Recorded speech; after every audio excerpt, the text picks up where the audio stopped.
In Rico's defense, changing channels on televisions in this studio is not as easy as you would think. Brother, you need a PhD to get it done. So, now, however, I do want to mention that when I came in today, Mr. Hatchett, his eyes were fixated on the Belgian-Croatia match in Euro Cup 24. That Croatia won.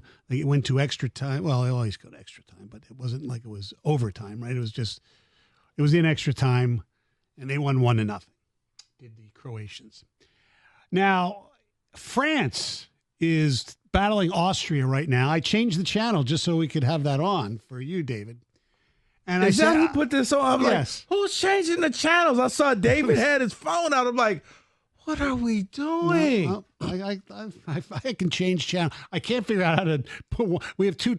For those of you scoring at home, we have two big TVs, but I can't figure out right now how to change one. I'll show and you. Not the other. I know there's different whatever. Anyway, so we have the Euro Cup on right now, and I was stunned that David was watching this. I figured, well, why not? It's the middle of the afternoon. You can bet on it. Brother, how you think Greater Life gets a new roof? That's true. So who do you like in this one? France, Austria. And I was stunned, maybe because I don't follow it as closely as I'm not even going to say should, that France was not favored against Austria. I mean, France is one of the best players in the world, Mbappe. Yeah, I was shocked. Did you I read thought that he wasn't. wrong? I thought he wasn't playing, and then he led the team out on the field. But yeah, they're not favored. I don't know. Kenny, what just happened here? What just happened? You're talking gambling. I don't know. You started talking soccer. I tuned out. I'm sorry. What just happened? Where are we at? Yeah. This is what happens when you have a baseball team below 500. Yes. This is what you end up doing. You have to pick obscure sports to watch. Right. Because Stoney's right.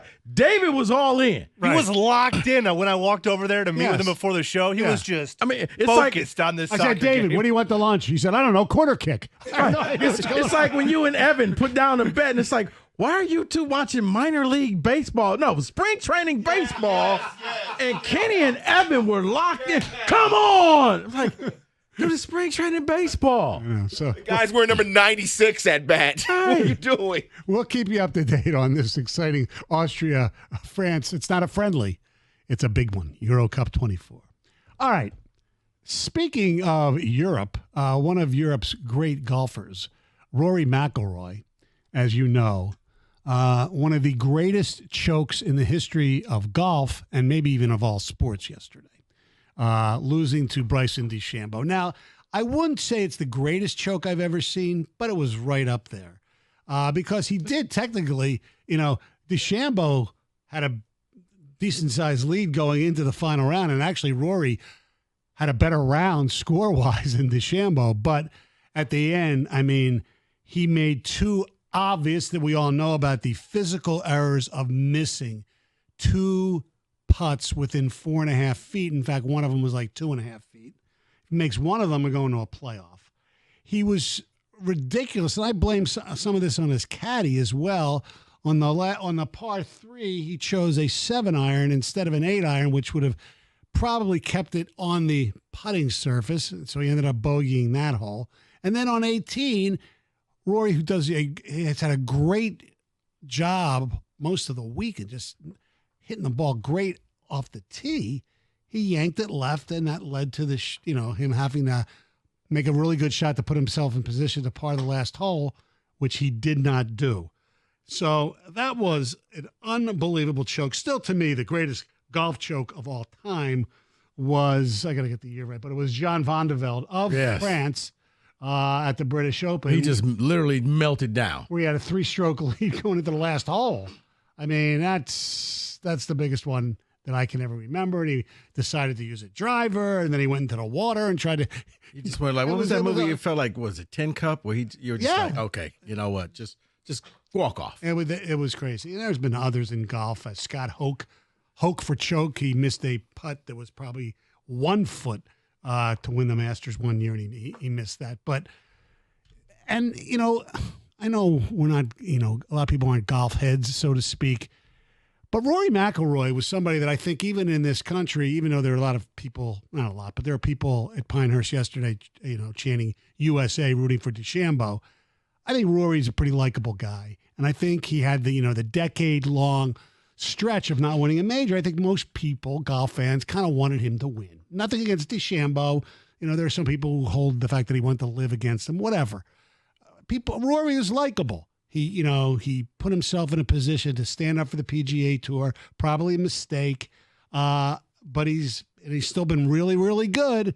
But he's gone 10 years without a major, and he thought, all right, he comes from behind to win, and he didn't. And what pissed me off about Rory was within 10 minutes of DeChambeau winning, because as you know, McIlroy finished first, he didn't talk to the media. He just had his caddy put his golf clubs in his car, and they just sped off. What can you say at that point? Because one of the worst moments in my life just happened on live TV. Yes, I blew it.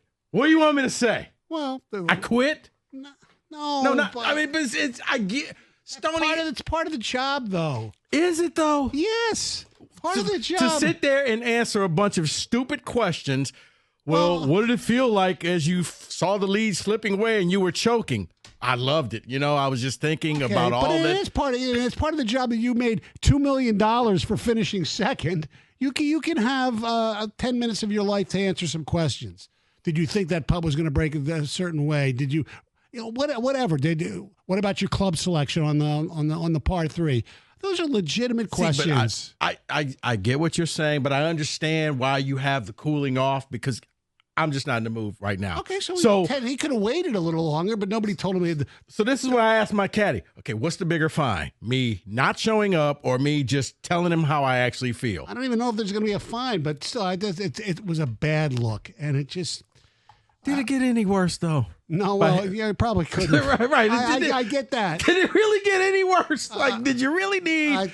Guys, go back and watch it. Just, things, blew it. And here's the other thing that come out of this. DeChambeau, I remember when he was here and he won the Rocket Mortgage, he lifted himself up, he bulked up, and he hit the ball harder than anybody, and he has strange clubs, the way he would do it.